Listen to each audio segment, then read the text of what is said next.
He built an empire on control, but when his son collapsed, Charles Dalton made a choice that would haunt him forever. At first, every doctor failed. Then, a soaked, trembling girl appeared in the hospital, whispering, "I know what he needs," confident. In science, Charles almost threw her out, until his son suddenly calmed.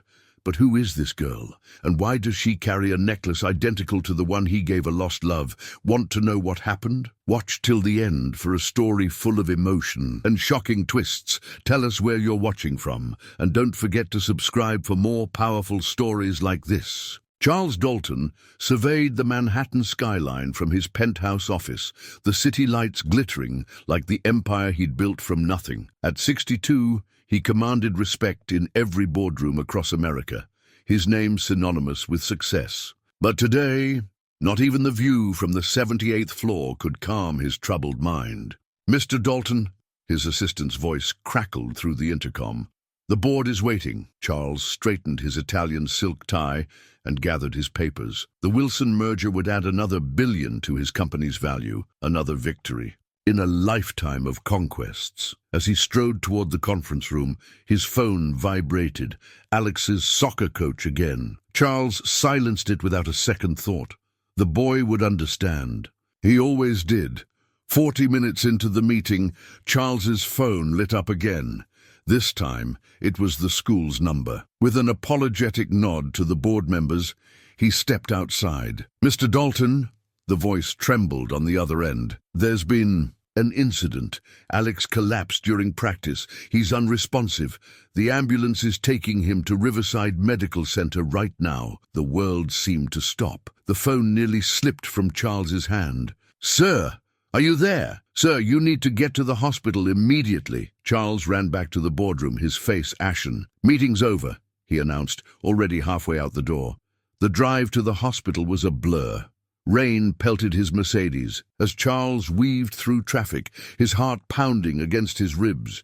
He'd missed Alex's last 3 soccer games for business meetings. Yesterday, he'd postponed their fishing trip, the one he'd promised after missing Alex's 16th birthday, because an investor called from Tokyo. At the emergency entrance, Charles abandoned his car to the valet and rushed inside. The fluorescent lights and antiseptic smell hit him like a physical force. "My son, Alexander Dalton," he demanded at the reception desk. "Where is he?" The next hours passed in agonizing slowness. Doctors came and went, their faces serious, their words increasingly concerning. Tests revealed nothing conclusive. Alex remained unconscious, his condition inexplicably deteriorating despite the hospital's best efforts. By nightfall, Alex was transferred to the intensive care unit. Charles sat beside his son's bed, staring at the boy's pale face, the machines beeping steadily around them. Alex looked small and fragile, nothing like the energetic teenager who still believed his father hung the moon. "I should have been there," Charles whispered, taking his son's limp hand. "I'm so sorry, Alex." For the first time in decades, Charles Dalton, the man who controlled markets with a single decision, felt utterly powerless. No amount of money or influence could fix what was happening to his only child, the last remaining piece of his heart since losing Catherine to cancer 5 years ago. When morning light filtered through the hospital blinds, Charles hadn't moved from his vigil. His expensive suit was wrinkled, his eyes red-rimmed from sleeplessness. The door opened as Dr. Morgan, the hospital's chief neurologist, entered with a team of specialists. "Mr. Dalton," she spoke with practiced precision, "we've reviewed Alexander's tests. His condition is unusual. His neurological responses are declining, but we can't pinpoint why." Charles stood, his businessman instincts taking over. "Then bring in better doctors, whatever the cost." Dr. Morgan's expression remained neutral. "Sir, with all due respect, this team includes some of the finest specialists in the country." "Then find the finest in the world," Charles demanded. Over the next 3 weeks, Charles's wealth opened every possible door. Renowned physicians flew in from Switzerland, Japan, and Germany. His corporate office became a remote command center in Alex's hospital room. He made calls, approved experimental treatments, and promised research funding to anyone who might help. The hospital's top floor transformed into a specialized unit for one patient, yet despite the parade of experts and cutting-edge treatments, Alex's condition worsened. The boy remained unresponsive, his vital signs gradually weakening. Each medical professional eventually offered the same helpless shrug, the same pitying glance. "We simply don't understand what's happening," became the refrain Charles couldn't bear to hear again. One evening, after a particularly discouraging consultation, Charles dismissed his assistant and bodyguard. Alone with Alex, he allowed his carefully constructed facade to crumble. "I've spent my life believing anything could be solved with enough money or power," he whispered, clutching his son's hand. "What good is everything I've built if I can't save you?" A soft knock interrupted his rare moment of vulnerability. Nurse Alvarez, an older woman who often worked Alex's night shift, peeked in. "Mr. Dalton, you should eat something. The cafeteria's still open." Charles waved her away. "I'm not hungry." "You won't help Alex by collapsing yourself," she persisted, gently. "Just 15 minutes. I'll stay with him." Reluctantly, Charles agreed. The hospital corridors were quieter at night, with only the occasional squeak of nursing shoes against linoleum. In the cafeteria, he absently selected a sandwich and coffee, then sat alone at a corner table. A television mounted on the wall played evening news. The anchor spoke of economic forecasts, Charles's usual territory, but the words held no meaning. Now, his empire could crumble tomorrow, and he wouldn't care. For the first time in decades, Charles Dalton realized that success had blinded him to what truly mattered. As he returned to Alex's room, Charles had no idea that fate was about to send him help from the most unexpected source imaginable. The hospital corridors seemed longer on the return journey to Alex's room. Charles's footsteps echoed against the polished floors as exhaustion weighed on his shoulders. When he turned the final corner, he froze. A child stood outside Alex's door, no more than 10 years old, with tangled dark hair and clothes that had seen better days. She was soaking wet from the rain, leaving puddles on the pristine floor. More striking than her disheveled appearance were her eyes, deep brown and filled with an intensity that seemed too knowing for someone so young. "Excuse me," Charles called sharply. "This is a restricted area." The little girl startled but didn't retreat. "Are you his father?" she asked, her voice surprisingly steady. Charles stepped protectively between her and the door. "Security!" he shouted down the hall. "Please," she pressed. "I need to see him. I know what's wrong with him." "Who are you? How did you get past security?" Charles demanded, reaching for his phone. Nurse Alvarez appeared from inside Alex's room, her expression shifting from surprise to curious recognition as she spotted the child. "Mr. Dalton." "Wait," she said, placing a calming hand on his arm. "This is Sophie." Charles looked between them in confusion. "You know this child?" The nurse hesitated. "She was a patient here 3 years ago. Sophie, sweetie, you shouldn't be here this late." "I had to come," the girl insisted, her small chin lifted with determination as her gaze returned to Charles. "Sir, I know what he needs. I had the same thing." Charles scoffed. "The world's top specialists can't diagnose my son, but a little girl can." Sophie flinched at his words, but stood her ground. "The doctors couldn't figure out what was wrong with me either." "Mr. Dalton," Nurse Alvarez interjected quietly. "Sophie's case was remarkable. She had similar symptoms, unresponsive, declining for no apparent reason. Then she recovered. Against all odds." Charles studied the child more carefully. Despite her small stature and ragged appearance, there was something in her determined stance that gave him pause. "How did you even know about my son?" he asked. "I come sometimes with the church group," Sophie explained. "We sing for the sick kids. I heard the doctors talking about him. When they said what was happening," she trailed off, seeming to search for words beyond her years. "Some things don't show up on tests, Mr. Dalton." A security guard appeared at the end of the hallway. Charles raised his hand, signaling him to wait. "What exactly do you think you know?" he asked Sophie, skepticism battling with desperate hope. Sophie glanced toward Alex's room, her voice dropping. to nearly a whisper. Sometimes the body gives up when the heart is too broken. Medicine can't fix that. The words struck Charles with unexpected force. Before he could respond, one of the monitors in Alex's room began to alarm. Nurse Alvarez rushed inside, followed immediately by Charles. As the medical team swarmed around Alex's bed, Sophie remained in the doorway, watching silently, her eyes filled with a knowing sadness that no child should possess. The medical crisis subsided, but Charles's mind remained turbulent. After the doctors left, he found Sophie sitting quietly in the hallway, her small shoulders hunched against the wall. Something in her patient waiting broke through his skepticism. "Come in," he said gruffly, holding the door open. Sophie approached Alex's bed with reverent care. She studied the machines, the IV lines, then finally the unconscious teenager's face. "He looks tired," she observed softly.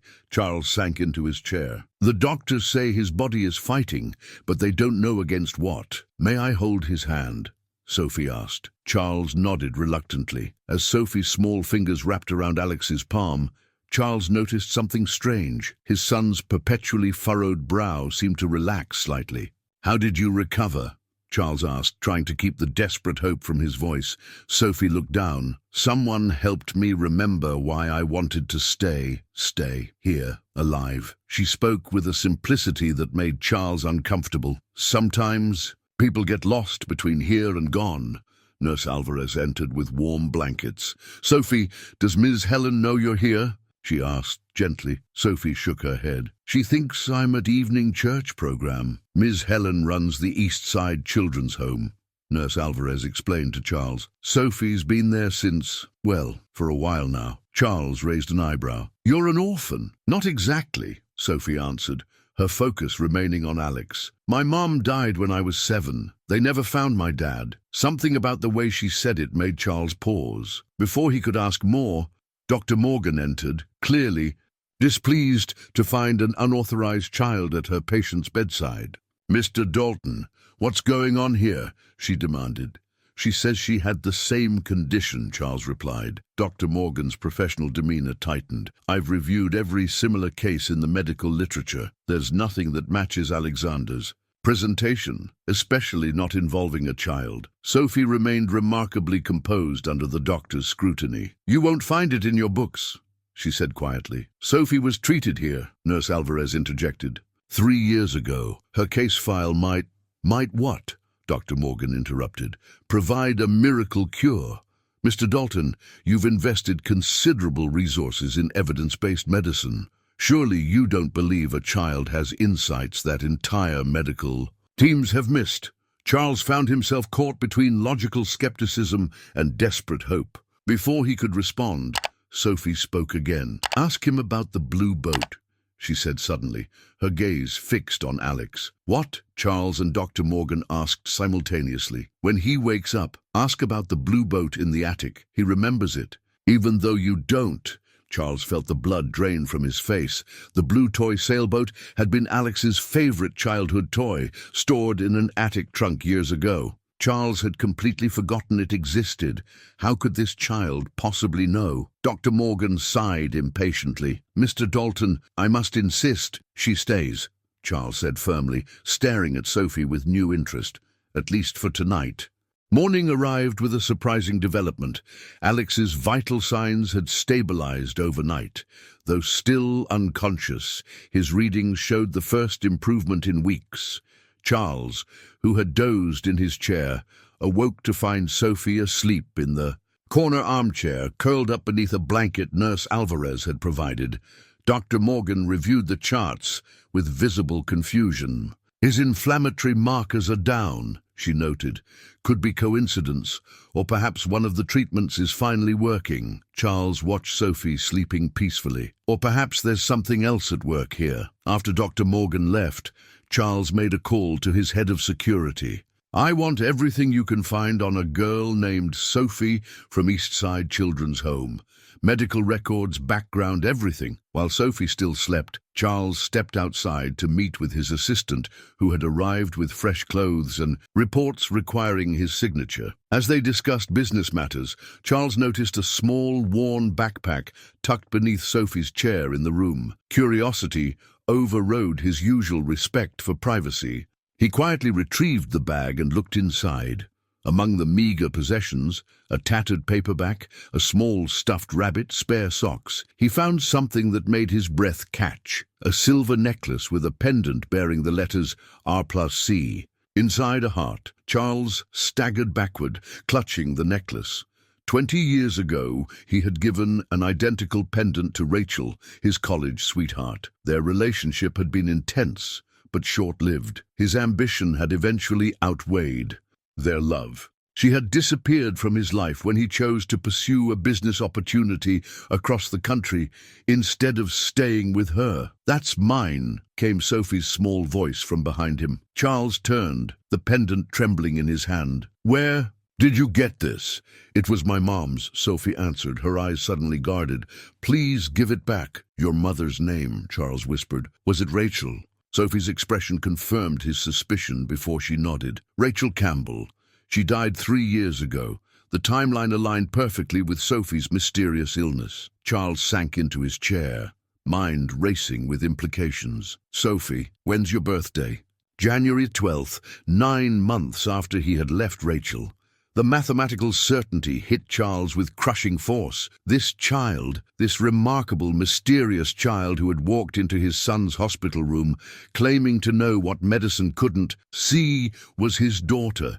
"Did your mother ever mention—" Charles couldn't finish the question. "My father." Sophie's voice grew quiet. "She said he was a good man who chose a different path. She never spoke badly about him." Charles felt tears burning behind his eyes. Rachel's forgiveness, even in absence, was more than he deserved. He looked at Sophie, at his daughter, with new understanding. The same determined chin, the same intuitive intelligence he'd once admired in Rachel. Before he could speak again, Alex's monitors began registering increased brain activity. Charles rushed to his son's bedside, hope and guilt colliding within him as he realized both his children were here in this room. One he'd raised but neglected, one he'd never known existed. Alex's elevated brain activity continued throughout the day, though he remained unconscious. The medical team bustled around him with renewed energy, while Charles sat motionless, overwhelmed by the discovery of Sophie's identity. Sophie maintained her quiet vigil at Alex's bedside, seeming to sense Charles needed space. She spoke softly to Alex, telling him simple stories about animals and clouds, occasionally holding his hand. Each time she did, the monitors showed subtle positive responses. "How did you know?" Charles finally asked when they were alone again. "About the blue boat." Sophie shifted uncomfortably. "When I was sick, I could hear things, not with my ears, but—" She tapped her chest. "In here, it's like that for him too." Charles leaned forward. "What do you hear from him?" "He's sad," she said simply. "He thinks you're disappointed in him." The words struck Charles with painful accuracy. Alex had always been sensitive, artistic, not the cutthroat businessman Charles had tried to mold him into. Their recent arguments had centered around Alex's future, Charles pushing for business school, while Alex dreamed of photography. "I'm not disappointed," Charles whispered, more to himself than Sophie. "He doesn't know that," Sophie replied. Later that afternoon, Dr. Morgan arrived with Sophie's medical file. "Nurse Alvarez was right about one thing," she admitted reluctantly. "There are similarities between Sophie's case and Alexander's, but her recovery remains medically unexplained." "What happened?" Charles asked. Dr. Morgan frowned. "According to these notes, she was unresponsive for nearly 2 weeks.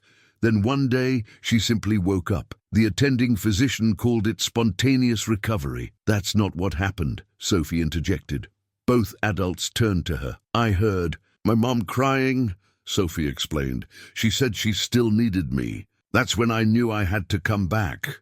Charles's throat tightened. "And you think Alex needs something similar?" "He needs to know he matters more than everything else," Sophie said, her eyes meeting Charles's with unexpected maturity. "Not your Money or your company? Him. The uncomfortable truth hung in the air between them. Charles rose abruptly and walked to the window, struggling with emotions he rarely allowed himself to feel. "Mr. Dalton," Dr. Morgan said gently, "I understand you're desperate, but what if she's right?" Charles interrupted. "What if this is something beyond medical science?" Dr. Morgan's expression softened with compassion. "Sir, I've dedicated my life to medicine. I believe in what I can measure and test, but—" She hesitated. "I've also witnessed things I cannot explain. If Sophie's presence brings you comfort, I won't object anymore." After she left, Charles turned to find Sophie watching him closely. "You're my father, aren't you?" she asked quietly. The directness of her question caught him off guard. "I think I am," he answered honestly. "Did your mother tell you?" Sophie shook her head. "But I've always known somehow. Mum kept your picture hidden in her dresser. I found it after she died." Charles crossed the room and knelt before her. "Sophie, I didn't know. If I had, would it have changed anything?"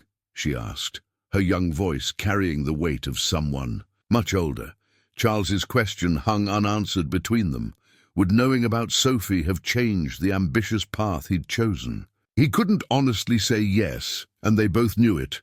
The moment was interrupted by his phone ringing, the board chairman demanding updates on the Wilson merger. Charles silenced it without answering. "You should take your calls," Sophie said. "I can stay with Alex." "The business can wait," Charles replied, surprising himself with how easily the words came. Sophie's presence continued to have an inexplicable effect on Alex. By evening, his color had improved, and the doctors noted increased responsiveness in his reflexes. The medical team remained cautiously optimistic, though they couldn't explain the sudden improvement. As night fell, Charles arranged for a proper meal to be delivered to the hospital room, his first act of fatherly care towards Sophie. They ate, quietly, the weight of unspoken history between them. "Where have you been living?" Charles finally asked. "Different places," Sophie answered evasively. "The children's home is okay. Ms. Helen is nice." Charles nodded, mentally planning how he would secure proper guardianship. His thoughts were interrupted by Sophie's small voice. "You don't have to do that," she said, seeming to read his intentions. "Do what? Pretend you want me now? I'm okay. On my own." The words cut through his heart with surprising force. "Sophie, A commotion outside the door interrupted them. Dr. Morgan entered with an agitated expression, followed by a stern-looking woman in a cardigan. "Mr. Dalton, this is Ms. Helen from East Side Children's Home. She's been looking for Sophie since yesterday." Ms. Helen fixed Sophie with a concerned gaze. "Sophie Campbell, you've had us worried sick. Missing curfew, not returning from the church program." "I'm sorry," Sophie mumbled, shrinking into herself. Charles stepped forward. "The fault is mine. Sophie has been helping with my son. She's been invaluable." Ms. Helen's expression remained troubled. "While I appreciate that, sir, Sophie is a ward of the state. There are procedures, rules about where she can stay overnight." "I understand," Charles said, straightening to his full height. "But I believe there are exceptional circumstances here." He lowered his voice. "Ms. Helen, Sophie is my daughter." The woman's eyes widened. That's quite a claim, Mr. Dalton. "One I can prove with a DNA test," Charles replied, "and one I intend to formalize legally as soon as possible." Sophie stared at him in disbelief. Charles realized she'd expected him to deny her, to send her away, as he had done with her mother years ago. Ms. Helen glanced between them, clearly noting the similar shape of their eyes, the same determined jawline. "Well," she said slowly, "that would require significant legal processes. Until then, Charles interrupted firmly, "I'd like to request that Sophie be allowed to visit daily. My driver will transport her safely." Before Ms. Helen could respond, Alex's monitors suddenly erupted in alarming tones. His body began to convulse violently, his back arching off the bed. "He's seizing!" Dr. Morgan shouted, rushing to Alex's side. "Get the crash cart!" Sophie broke free from Ms. Helen's grasp and ran to Alex, her small hand reaching for his. "He's slipping away," she cried. "He thinks you don't need him anymore." Medical staff swarmed around Alex's bed, their urgent commands filling the room. as they fought to stabilize him. Dr. Morgan administered medication while nurses adjusted equipment and monitored vital signs. Charles stood frozen, terror gripping his heart as he watched his son slipping away despite modern medicine's best efforts. "Mr. Dalton, you need to step back," a nurse urged, trying to guide him from the bedside. Sophie remained where she was, her small hand still clutching Alex's. "Talk to him," she pleaded, looking up at Charles with tears streaming down her face. "He needs to hear you." Breaking from his paralysis, Charles pushed past the nurse and knelt beside his son's bed. "Alex," he began, his voice breaking. "Son, I'm here." "Tell him what's in your heart," Sophie whispered. Charles looked at his son's pale face, remembering the little boy who once gazed at him with absolute adoration, before schedules and expectations and disappointments had built walls. Between them, with trembling fingers, he stroked Alex's hair. "Alex, I've been wrong about so many things," he confessed, his voice carrying above the medical chaos. "I've been chasing success when I already had everything that mattered. I don't care if you never want to see the inside of a boardroom. I don't care if you spend your life taking photographs of butterflies. I just want you back." Dr. Morgan watched the monitors closely, her expression shifting from professional detachment to wonder as Alex's vitals began to stabilize. "Keep talking," she encouraged softly. "Your sister found us," Charles continued, glancing at Sophie. "Yes, your sister. There's so much I need to tell you, so much we need to make right together, but you have to come back to us first." The seizure gradually subsided. Alex's breathing steadied, and the frantic tempo of the room quieted. Dr. Morgan stepped back, making notes on her tablet with shaking hands.